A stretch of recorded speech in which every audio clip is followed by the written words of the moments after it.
So I'd like to welcome our first speaker, Andreas Thurman, who is an environmental finance and partnership specialist at the Asian Development Bank. He will be presenting to us online about the various types of financing and needs of the private sector. So let's pull up Andrea onto the screen and have him welcome us with his insights on financing. Thank you very much. Hello, good afternoon, everyone. And thanks for the invitation to join your workshop. I'm sorry I can't be there in person and that I missed out on the ice cream machine, but yeah, unfortunately, scheduling didn't work, but I'm very glad that virtually I can be there with you. So just mention my name is Andreas Thurman. I'm an environmental finance specialist at ADB's environment team. So my job is mainly to find different solutions, how to channel more funding into projects that benefit the environment. And so I'm very glad that we are having this discussion today because until now yeah, we haven't had such an intense discussion about the circular economy and how to better finance the circular economy. So I'm also looking forward to all the insights from you. Oh, there is an echo. Sorry for that. We tried it earlier and then only I heard the echo, but okay, if you also hear that now. I don't know, Ayas, if you can do anything to help with the echo.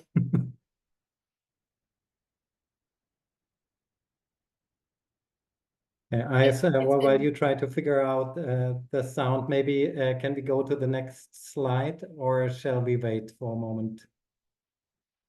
Is it okay now with the sound? Yes, it's perfect. Yeah. It's better now? Okay, great.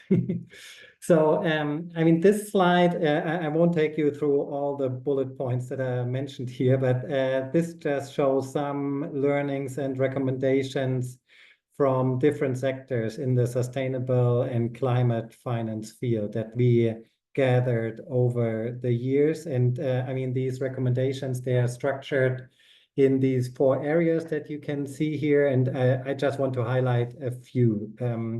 So if we think about inward capital flows, so I think it's very important to have a good and solid taxonomy on the topic that you want to attract financing for. I mean, this is true for green projects, for blue projects, and it's also true for circular economy projects.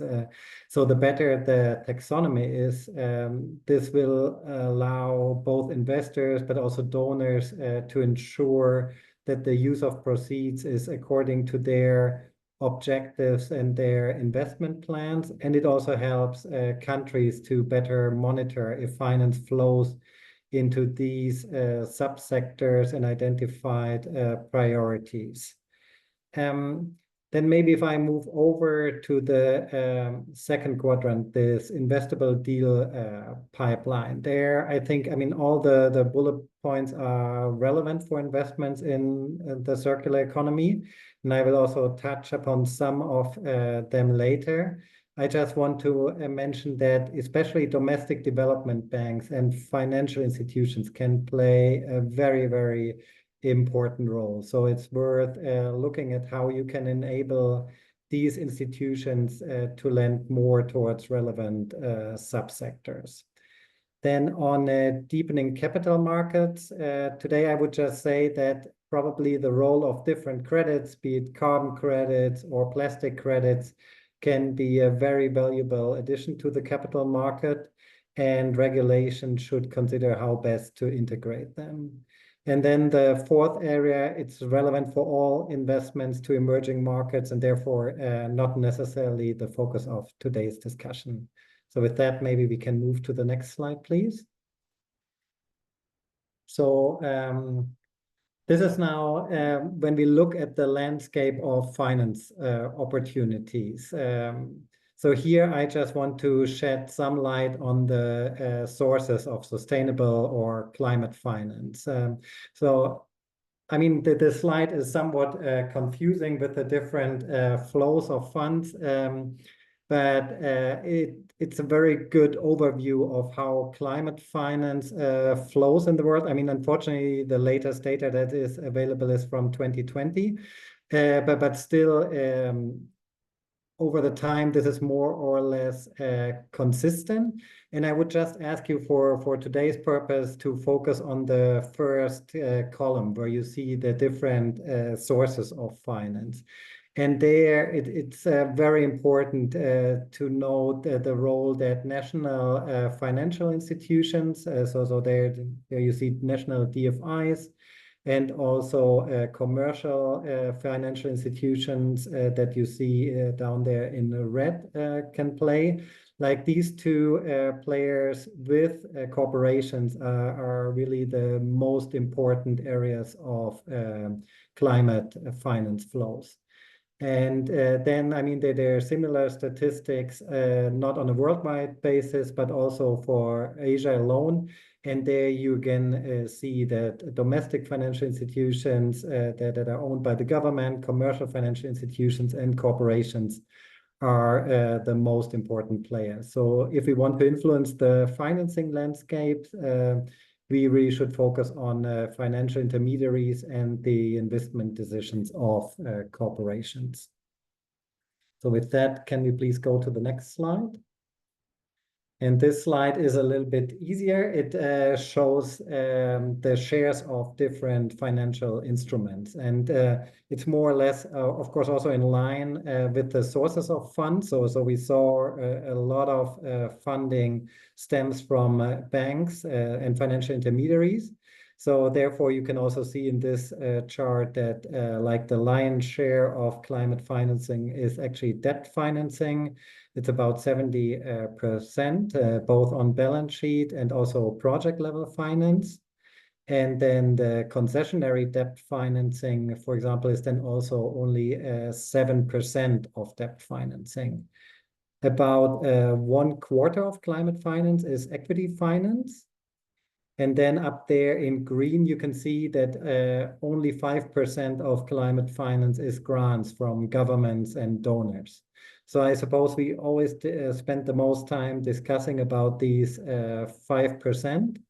But the real benefit and impact of these 5% of these grants will really depend on how we can leverage these grants to unlock the other financing instruments that you see there. So both on the debt side as well as the equity side. And this can be either with good technical assistance interventions that change policies or better prepare projects and support businesses with their business plans, or with different tools for risk mitigations for banks and other investors to get involved in the sector. So let's please move on to the next slide. So this chart shows potential levers there are to increase private finance for circular economy projects. So these can be either pull factors or push factors, and they can be either financial or non-financial. So the easiest way, of course, to finance a project is if it makes a profit to begin with. I mean, then, of course, if it's a new sector, you might still struggle to find funding. But obviously, I mean, if it's profitable to start with, it will be rather easy to convince lenders. And then there are some opportunities if governments open up new revenue streams, like, for example, carbon credits or plastic credits, or if governments or donors offer to subsidize certain projects, because many of these projects have great economic benefits, but often they do not really show up in the balance sheet of an individual company that is active in a sector. Then there are also different push instruments on the financial side, and that is mainly when companies must improve their risk management systems for climate and nature risks. So if your business model lives from freely polluting land or oceans, then the business model might even have to shift before any regulatory action is taken, if such a change in policy is considered such a financial risk that it could harm you further down the line. So the better companies get in addressing these financial risks and looking at them, the more they will already change even before there's any policy change.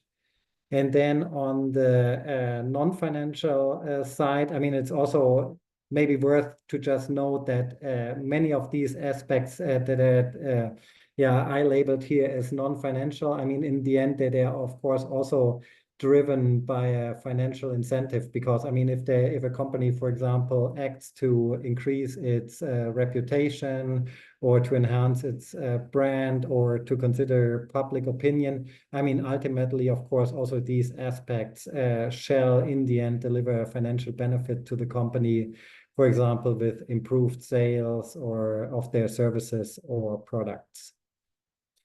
Then let me move to the last slide, please.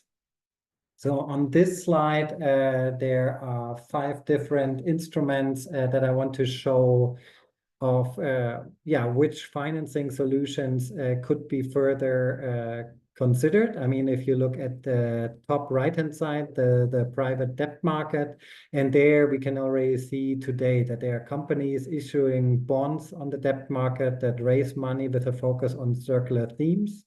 And this can be done under existing green bond guidance. And there is certainly interest from investors for such products. Then if we go to the top left, another important step could be to look at financial intermediaries. So I mean, banks and non-banks that I already mentioned earlier. You saw the importance of these funding sources, which are almost half of global climate finance. So it makes a lot of sense to work with financial intermediaries so that they can get a better understanding of the sector. And there you can either think about technical assistance to support banks in setting up dedicated products for circular economy projects, or work with them and the regulators on better taxonomies. But also, I mean, depending on the individual market and project type, it might also make sense to offer subsidies and to reduce interest rates to just increase demand for such lending activities, or to offer risk mitigation tools to banks. So, I mean, this would have to be analyzed in more detail, of course, in each country and each subsector to see which tool would be the most efficient and relevant. Then the other 3 instruments may have less of a priority, but can still be very relevant depending on the individual country case and subsector. So there, I mean, first of all, I want to mention in the lower left corner that you can also do something similar as can be done for banks and non-banks, also for equity markets. So there is also possible, for example, to set up structured funds where investors would come in, but also a government or donor would actually offer first loss tranche. So in case an equity fund then experiences losses during implementation, the donor would actually take this hit and investors would be more protected. I mean, then there are other opportunities. So you also, as you can offer TA to banks, you also can offer such TA mechanisms for fund managers or for companies that an equity fund would invest in. And then just to briefly mention the other 2 topics, of course, it's possible to develop more public programs to help improve profitability and pull investments in certain directions. So, I mean, there are established models, for example, for viability gap financing, of course, grant schemes, and sometimes it's also just enough to better offer information services. And then, last but not least, of course, regulation is very important to give some certainty if we think about this new field of carbon and plastic credits and how companies and banks can rely on these. So with these ideas that I wanted to share today, I hope they will benefit the further discussion. And thank you very much. Andreas, thank you for this presentation. What I really enjoyed about this presentation was the wide spread of options for financing, and we can learn a lot from climate finance and see how we can apply that to circularity. Obviously, different types of objectives and challenges, of course, but it's good to see the wide variety of options available. So thank you, Andreas, for educating us on that. I just want to, we do have time for two short questions, so maybe we take one from the room and one from online. Questions? Online? Okay, all right. In that case, let's move on to our next presentation, okay? So our next speaker is Ms. Dian Kuniawati, and she's the Vice President of Alba Treaty Plastics Recycling Indonesia. And she will present to us about Alba Treaty's ongoing plastic recycling business in Indonesia. So let's all give Dian a warm welcome.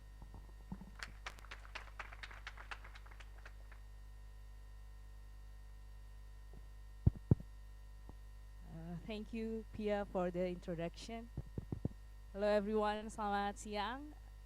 Assalamualaikum warahmatullahi wabarakatuh. Good afternoon, everyone. So my name is Dian. I'm the founder of 3D Oasis Group and also right now Vice President Director of Alba 3D Plastic Recycling. So one of plastics recycling company who has been certified Blue Loan from ADB. So next. Yes. Yeah, so our core value is we see waste is actually a resource or materials, but it's just in the wrong place.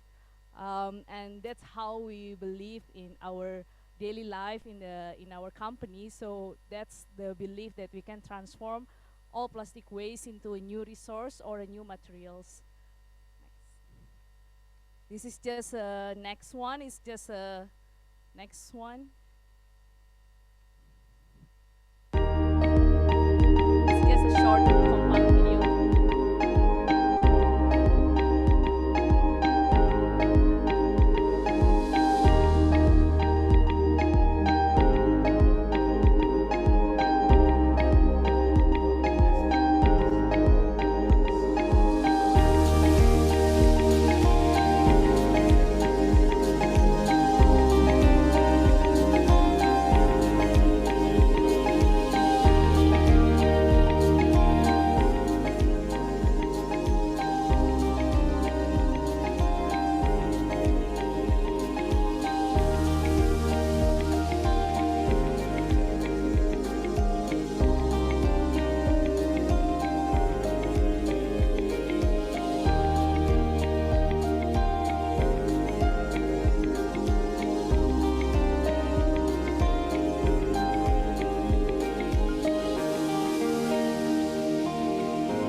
So it's just a sum up actually also for the message of this presentation and sum up of our project that is currently running in Kendal, Central Java.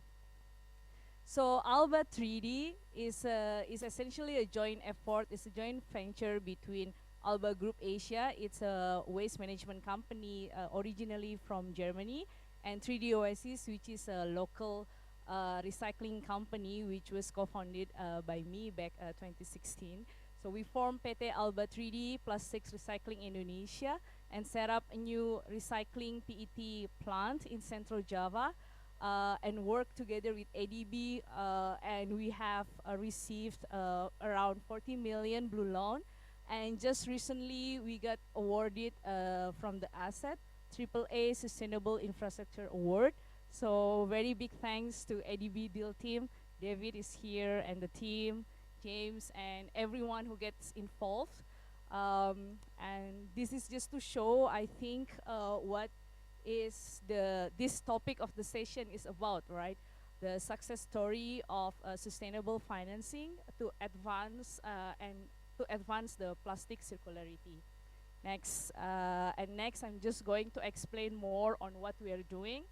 I have explained about this. It's a joint venture of the company. And if you see in the video, we saw there the message, like what I mentioned earlier, we don't see waste as problem, rather waste is a resource. And we know that this is not one person problem or one stakeholder problem. This is everyone problem, therefore we need everyone's solution. And if we see there in the video, we say that it's working together between local, empowering local, which is our company earlier, and also our suppliers, which is the informal sectors, work with the global experience bringing out from Alba Group Asia, together get the finance from ADB and work with the local government join in hand for this project. Thanks. And the project itself, the size of the facility is 36,000 tons per year output of PET, recycled PET food grade ready flex and pellet. And it's a greenfield project. If you see in the video, it was a fish pond and now almost ready. We're going to have a commissioning in October this year. And then the scope of operation is we start from the source of the plastic waste to the washing line to make a flakes, and then extrusion to make the pellets up to cells, either serving local market or global market. Next. Yeah, it's a bit story about the local company, 3D Oasis. It's based in Tangerang. We started back 2017 with only 500 tons a year, and then it's growing up. And also we have little bit outside project tackling multi-layer plastics or plastic sachets. And we're also happy to have Circularity Capital here. Regula is one of our first investor during the growth of 3D Oasis. Next.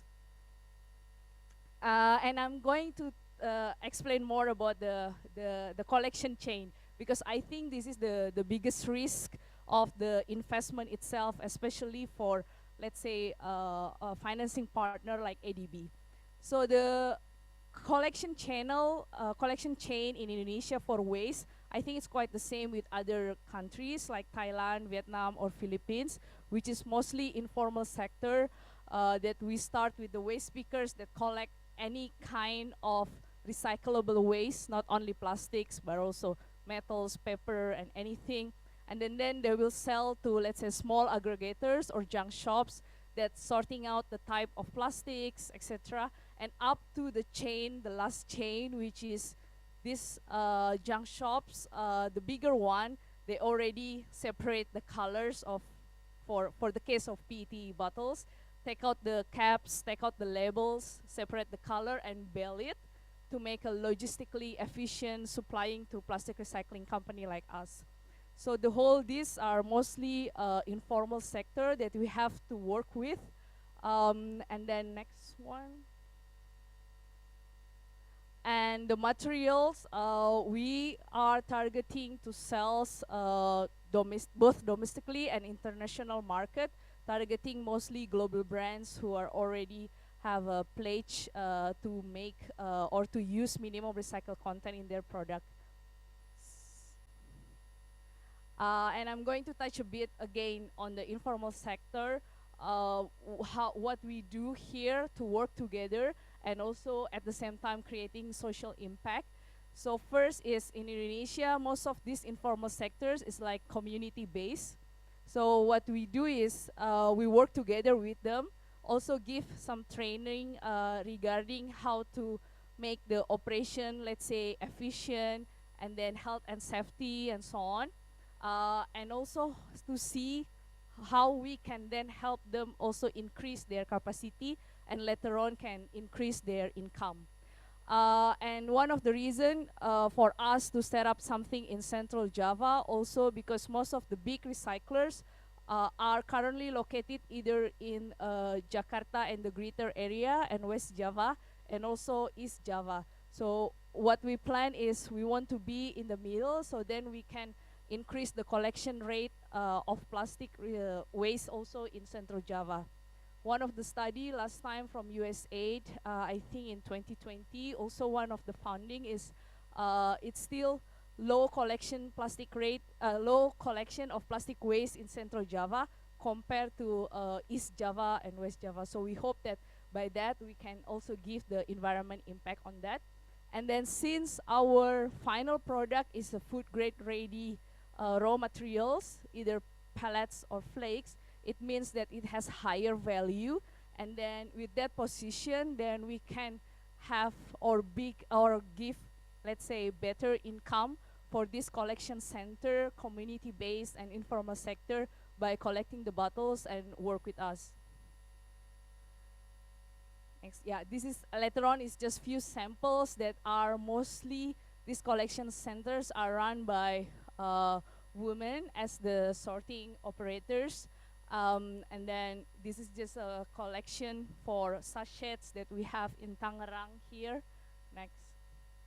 Yeah, this is also our collection partner, which are mostly also run in terms of the sorting facility run by women, because they say that they are more diligent on sorting out and ensure the quality of plastic bottles are in a good condition. I think this is my last slide, Pia. And then we can talk more maybe during the panel session. Thank you. Thank you, Dion, for that presentation. So I'm sure you all have questions for Dion, but you'll get a chance to ask them after the panel discussion. And Dion and I, this is the third time I've actually heard her speak, both in person and online. I always learn something new. The key takeaway here is that the collections chain was the biggest risk, and how do you bring in the informal sector? And they've seemed to successfully achieve it. So hopefully we can replicate that across the region. But enough from me. I will hand over the microphone to my colleague Erin, who will moderate our panel discussion.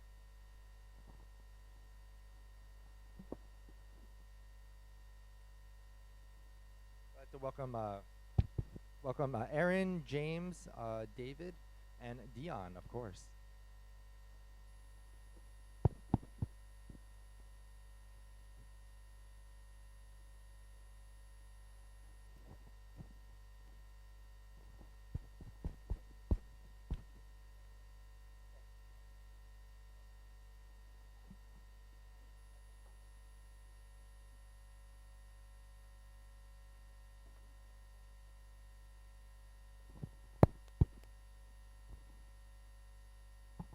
Hello? Can you all hear me? No?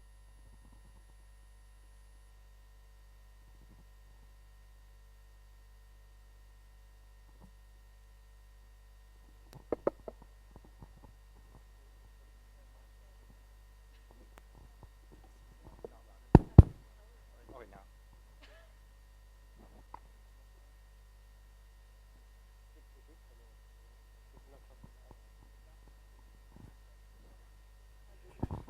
Hello? Oh, fantastic. Great. Good afternoon, everybody. And thank you to Andreas and to Dion for your very insightful presentations. So, you may have noticed in our session that we started with the sort of macro overview of the landscape for sustainable finance, and particularly for private sector finance, right? So, what are the trends? What are the sort of, challenges and recommendations? And then we're starting to zero in on a particular project example that was successfully able to access financing for her plastics recycling project, which was the Alba Treaty Recycling Facility in Kendal. So now, when we have our distinguished panelists here with us to look behind the veil and learn more about how it was possible to be able to access that blue loan. So I'm joined here on the stage by Mr. David Doven, Senior Investment Specialist with ADB's Private Sector Operations Department. He is the project officer for the Alba Blue Loan Recycling Project. We also have Dion, who you've already heard from today, who is the proponent for the Blue Loan Project. And then we have James Baker, the Senior Circular Economy Specialist at ADB. So we're going to ask a few questions to learn more about how or what happened behind the scenes So I'm going to start first with David. Okay, so David, can you tell us more about how ADB's private sector department seeks out or learns about potential investment opportunities? What are the criteria, qualities, components that ADB looks for when you're pursuing a deal? And what made this project with Alba Treaty so attractive? Thanks for that. I think there's really two ways how we originate deals, and I think lucky for us, the ADB name is quite well known around Asia, so that's the first thing. So within Indonesia, if it comes to renewable energy, usually they come to us and say, "Dear David, we have a project, could you please finance it in a sense?" But in this case, I think it was more on a little bit of individual research. In fact, yeah, and I was looking at our messages, and actually, we first met back in November 2021, actually, for coffee, I think you remember. And then after that, she invited us to her plastics recycling plant in Tangerang after that. And only around February of March of 2022, that's when Alba came in. So actually the relationship with ADB started quite a long time ago in that sense. Why do we like this particular project? I think it has the combination of what we think is a strong global player, which is Alba, which has a lot of experience, not just in Europe, but in Asia as well. Plus, we have a joint venture partner with Diane who has a lot of experience in the local market. And as James might hint in the future, one of the key classics risks that we have is the lack of supply of plastic bottles in that sense. So we think that combination was great. And also, as we move on, I think culture-wise, Alba and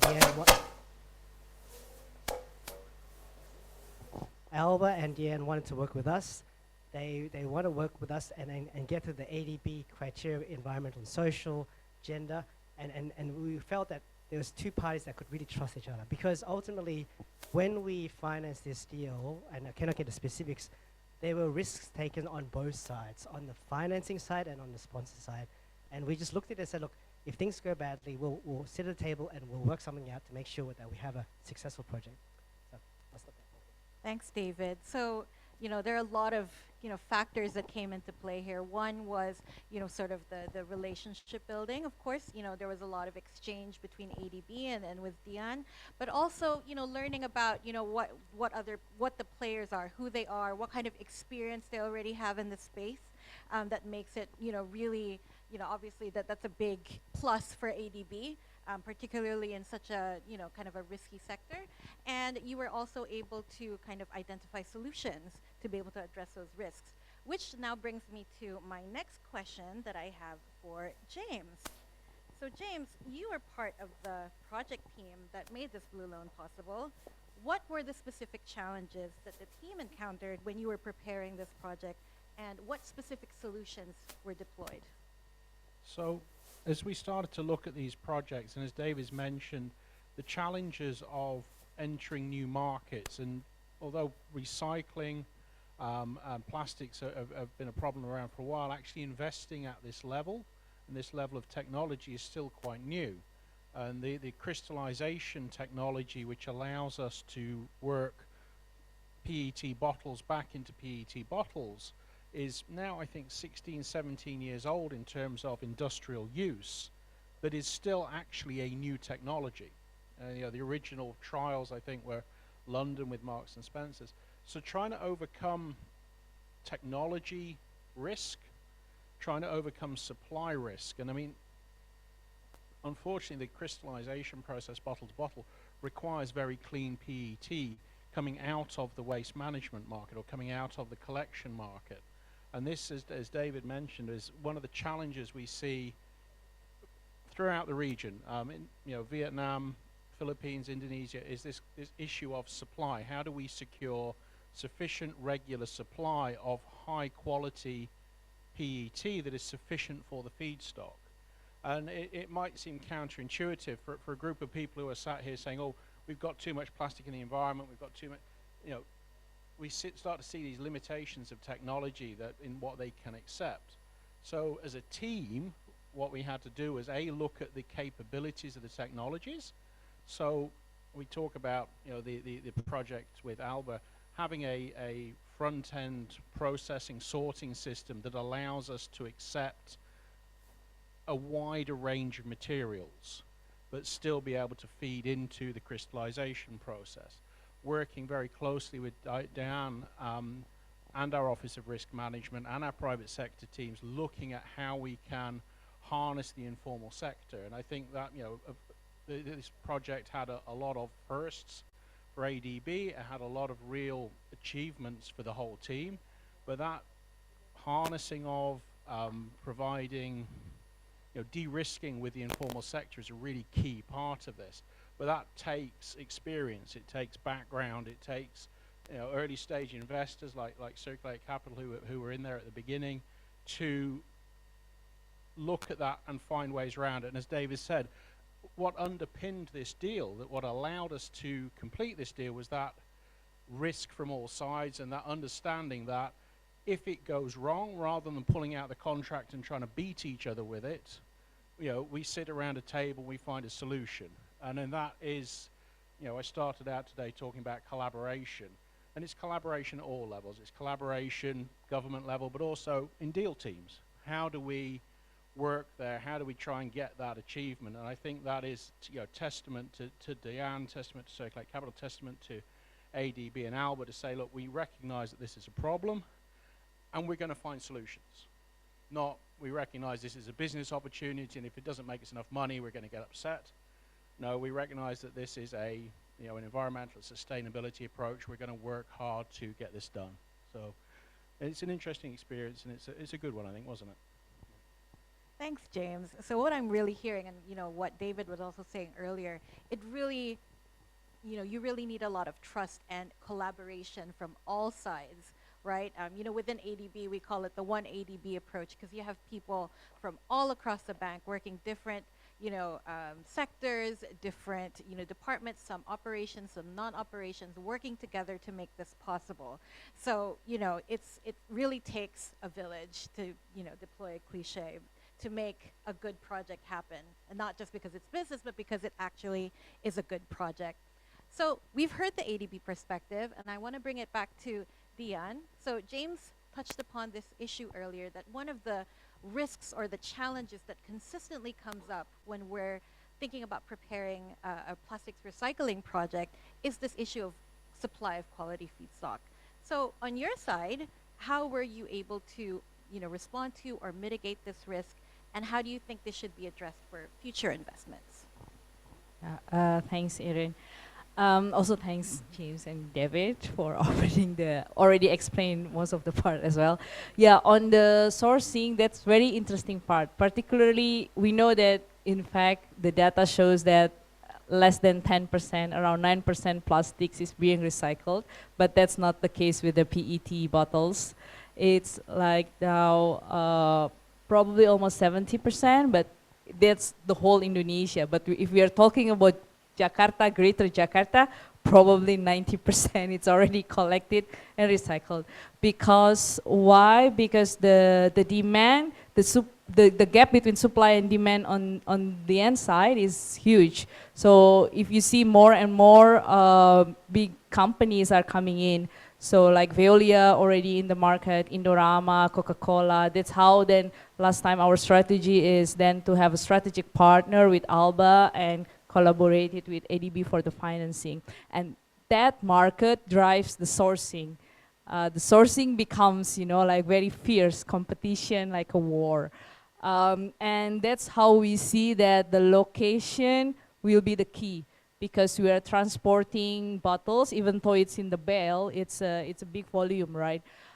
And for these informal sectors, one is distance, means also cash, like how quickly then they will get the cash.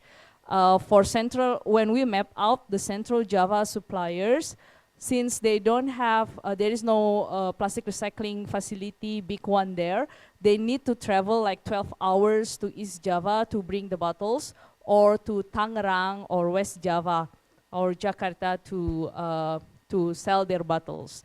So essentially, for that point of view, we are already give a competitive advantage, because we are here in the middle, and we process food grade as well. So then we can, you know, buy with, let's say, much more competitive price, and distance-wise is already, let's say, beneficial.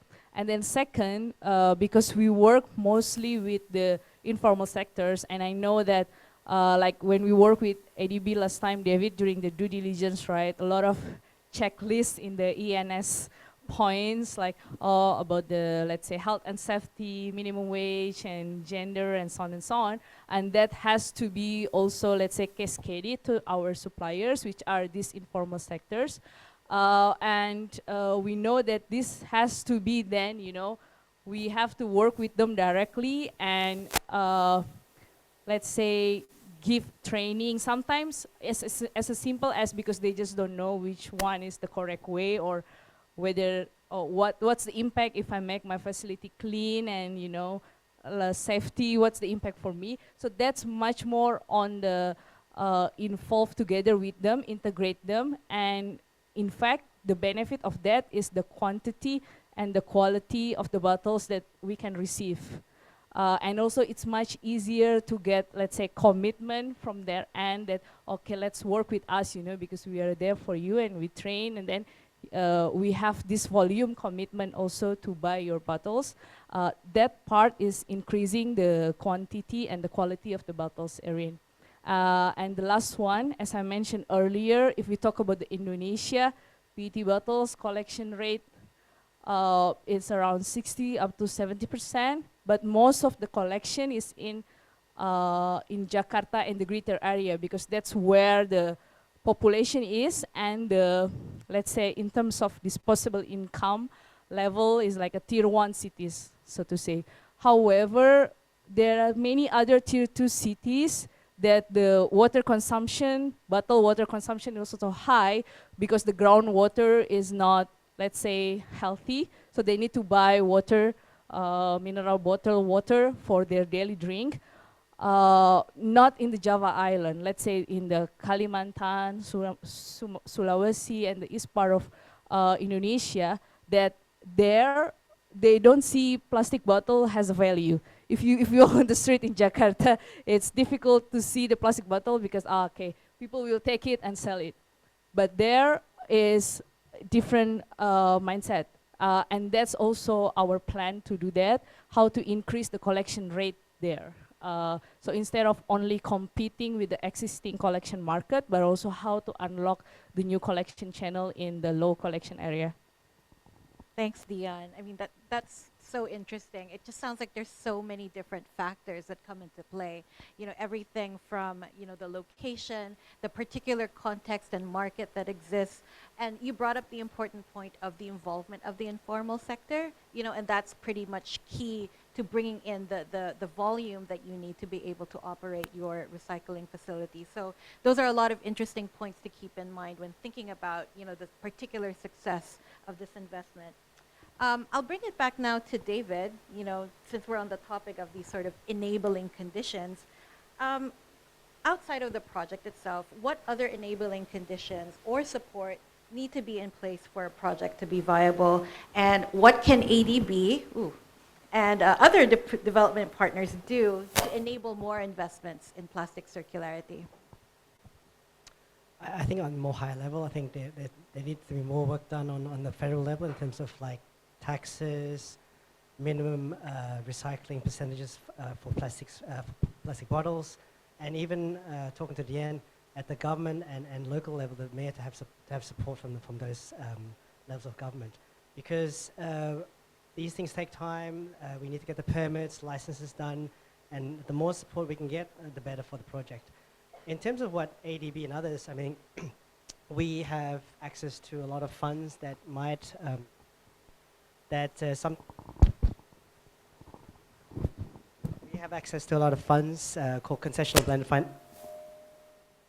funds that could provide cheaper sources of funding for these projects, and us, IFC, and other multinationals all have the same pockets of money, so we can definitely look at maybe being specific in supporting this particular sector going forward as well. Thank you. Dion, did you want to add, you know, sort of more specific examples of enabling conditions and enabling policies? Yeah, I think just to make the business plan more viable, right? I think every business starts with the sales. like whether we can sell the material, and that comes to whether the demand is there or not. And as I don't know, earlier speaker this morning also said, right, that sometimes the price of the plastics, recycled plastics, also influenced by the virgin plastics. That also influenced not only by the price of the virgin plastics, but also the quantity of the virgin plastics. So those supply and demand thing. So I think how the first enabling condition is how then either government policy can influence this demand, can unlock this demand. Let's take the case, the market in EU, for example, there are regulation for minimum plastic recycling content, and then next, hopefully by this global plastic treaty, that can then later on unlock the demand itself. Because if the demand is already there, then we can, you know, work backwards. And then second is other enabling condition. For example, like we have discussed this earlier this morning, like either incentives for the plastic recycling or plastic recovery investment in the country in terms of the tax incentives or other incentive that can increase also the investment in the plastic circularity project. I think those two. The last one probably on the ground in terms of the informal sector itself, also working with the organization, either NGO or other social organization that can help as well train and make them how to then together we can slowly transform this informal to formal sector, because the business is there, commercially speaking, like the money and it's viable business for this informal collection. Otherwise, they will not be there for more than 20 years in Indonesia. So then how then we can make it formalize in that, and more investment also on the plastic collection channel itself to make it more formal to support the recovery, plastic recovery project. Thank you, Dion. So really, the enabling environment is just as if not even more important to make, you know, a project a successful investment. So I'll just go ahead now, so we can, you know, I understand we're running out of time. So James, I'll bring it back to you. So this ALBA treaty deal was ADB's second blue loan in recycling. Can you actually tell us what is a blue loan? What is the blue loan approach? What are the requirements and criteria for preparing a blue loan project? And what can governments and businesses do to access a blue loan?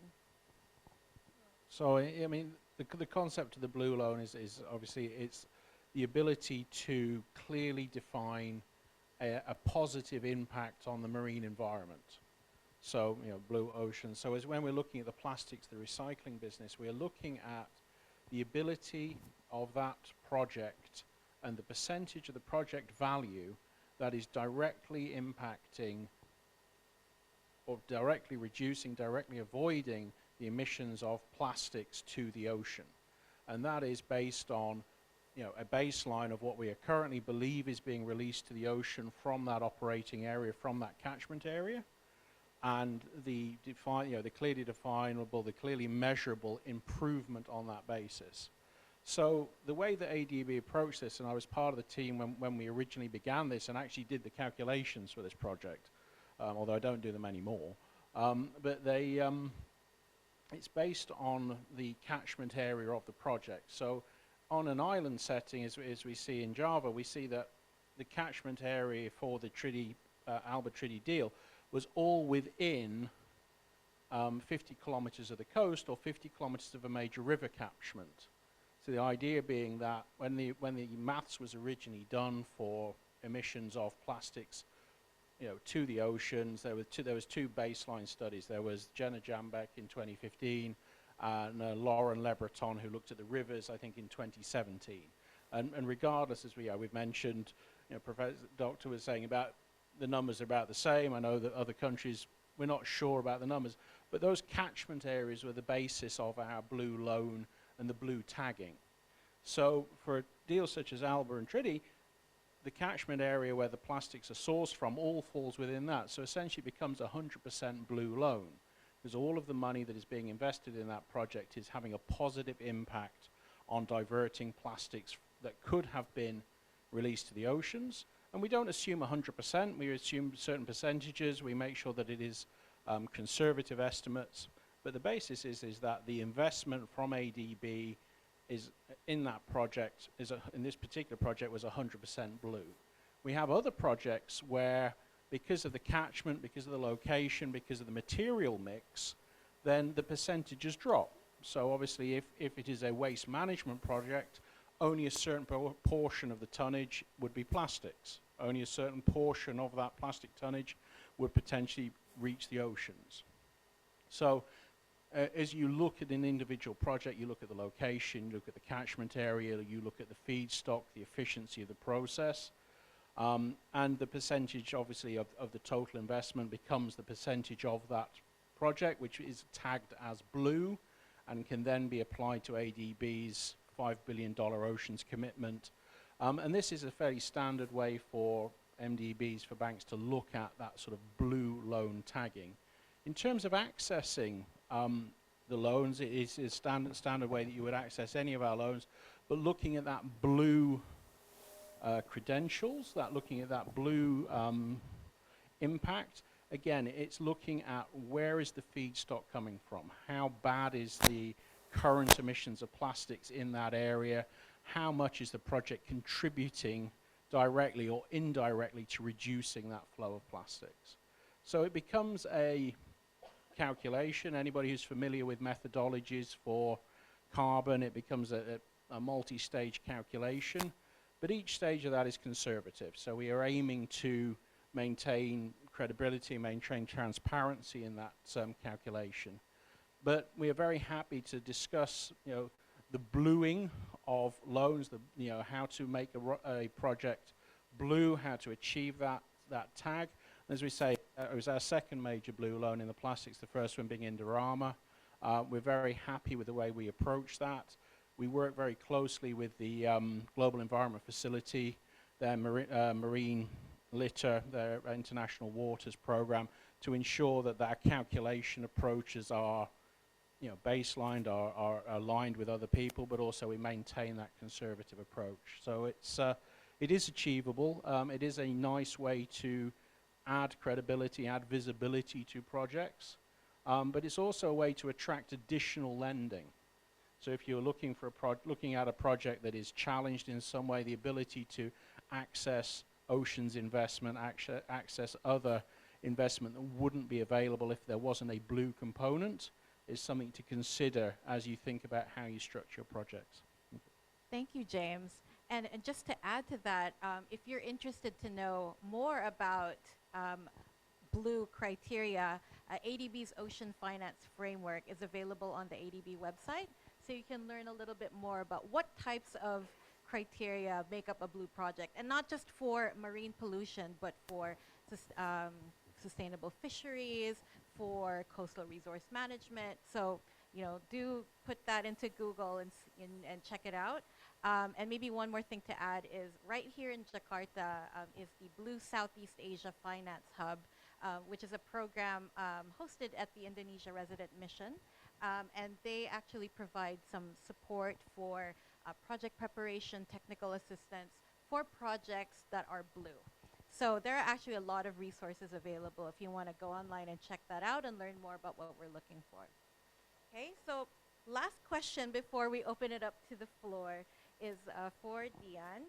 So later on today, we're going to learn more about the challenges faced by women and women entrepreneurs in accessing finance for plastic circularity projects. So, for you personally, what challenges did you face as an entrepreneur, and what needs to happen to make it easier for women entrepreneurs to access financing? Okay.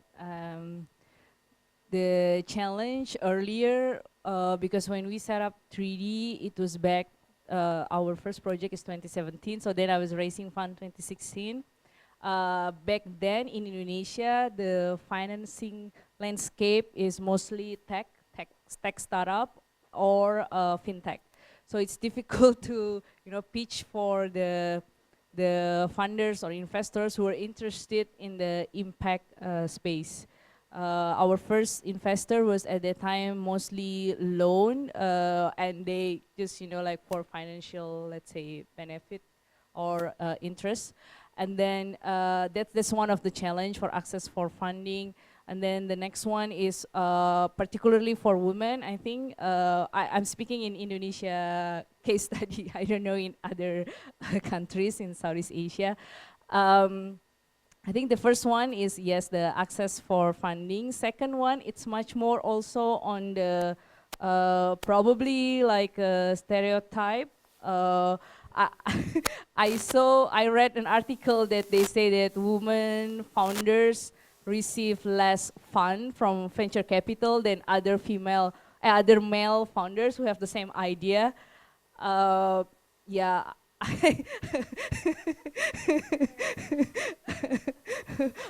Yeah, probably that's stereotype for everyone, right? That they see that woman is less basically capable or committed probably compared to the man. So it's much more trustworthy to give your money to men rather than to women. So that stereotype can be a challenge as well. And then other thing is, I think a network or mentor to have an example of a high-level women entrepreneur or senior leaders that can we look up to or become a mentor. I think that's very crucial. And being in a network of, let's say, women entrepreneurs or investors who are concentrating to invest women, that will be beneficial. Thank you, Dion. And it's really great. You know, it's already so hard to get financing for your recycling project. Then you have to add being a woman on top of that. It's, you know, it's very challenging, but that's why it's so great to have examples like this project to show that it's possible and to pave the way for more. So thank you, Dion. So that is our first sort of round of questions, and we now want to open it up to the floor. I don't know what's going on here. So we want to open it up for questions. Pak Rendra.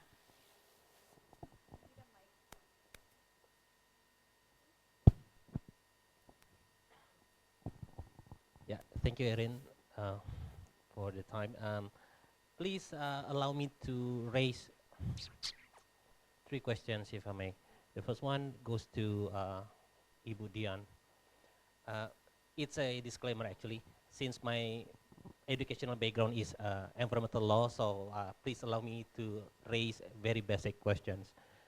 For Ibu Dian, I would like to have better understanding about your business model on your PT Alba 3D. The question is that, as I am fully aware that you collect and you recycling the PET, the plastic waste, right? We buy from the collection part. Yes. From the supplier, yeah. Yes. And then So we scan. the first question is that who's the off-taker after you collect and you recycle the plastic waste? And please, can you be more explicit whether or not you access the international market for that, or you just recycling it and deliver it back to the local market or national market? And another question goes to Pak David and James. Can you, from your professional experience, can you explain a little bit explicit on what criterion or criteria, if it may, on the economical aspect that you seek from the proposal from Alba before you deliver this loan to them? So, because it is very important for the ADB to ensure that Alba can pay you back, right? Because it's loan, if I'm not mistaken. Thank you. Thank you, Pak Rendra. Thank you, Pak Rendra. So the first question, Pak Rendra, on the business model. So the business model itself, essentially in terms of the operating model, we are a manufacturing company. So, so we are buying the plastic bottles, plastic waste, as plastic bottle, PET bottles as a raw material. So we buy the plastic waste from pengepul gitu Pak, junk shops like that. And then we process it in the machine and transform it. We have 2 products. One is the flakes. The other one is pellets. So that's our final product, which then we sell it to another manufacturers, both local and international. So right now for Kendal side, it's still in construction, Pak. So we are going to have commissioning this Q4 and commercially run next year Q1. However, for the existing plant in Tangerang, for example, we sold 90% export for export market and then 10% local market. And who are the customers, Pak? For example, like the plastic packaging company or textile company, because for the PET plastic itself, the application can be made either both for textile usage or packaging. And then I think that's already answered 2 questions, right? Yes, yes, yes.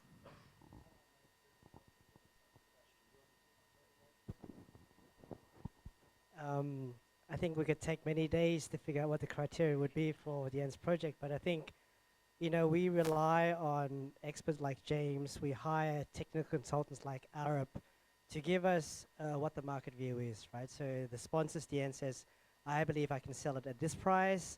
So what's been the history? We rely on Arab. What's been the historical price? What would be a very reasonable assumption in terms of how much they can sell their product for in that sense, right? Also, we try to size the loan to ensure that there's enough buffer in terms of what they can sell and then pay us back to making sure that if there's any downside scenario, they can still pay back the loan in that sense, right? So there's many criteria, but I think these, from a revenue side, these are quite important. From a construction side, you know, if DN says it's going to cost us $10 to build this project, we'd say maybe we need 12 or 13 in case there's extra increase in cost. Therefore, both the sponsors and the lenders will put in $13 together to ensure that we have a project, because without a project, we don't have revenues. Without revenues, we don't get paid up. So that's just very generic in that sense, but it took many months of DD to get to where we're at in that sense. But yeah, just in general. Thank you.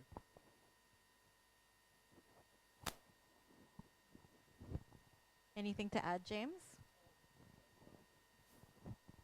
I think it's worth saying ADB doesn't take that approach of, you know, if you were looking, when I used to look at energy projects, we had hurdle rates, and if it didn't hit sort of 12% IRR and it didn't hit certain, you know, we just couldn't look at it. But ADB doesn't take that approach. As David said, it's a much more inclusive, it's a much more detailed. I mean, sometimes with ADB, you know, people say, oh, you're very slow, you're far too detailed. But the reality of it is that because we don't take that hurdle rate approach, whereby if you don't make that much money, we're not interested, we come up with much more innovative ways to achieve projects that wouldn't otherwise be feasible. We started out talking about de-risking, and you know, that's one of the reasons that, you know, we put so much effort into these projects. And as David said, I mean, it was a long journey. There was a lot of discussions, there was a lot of coffees, there was a lot of talking about it, there was a lot of drawing pictures, trying to understand. But that is the you know, a more effective approach to sustainability projects, innovative projects, and saying, look, if you don't hit 12% IRR, we're not interested. So we just don't, you know, that's why we don't do that. We can take one more question, and I wanted to check if there was anything from our online participants.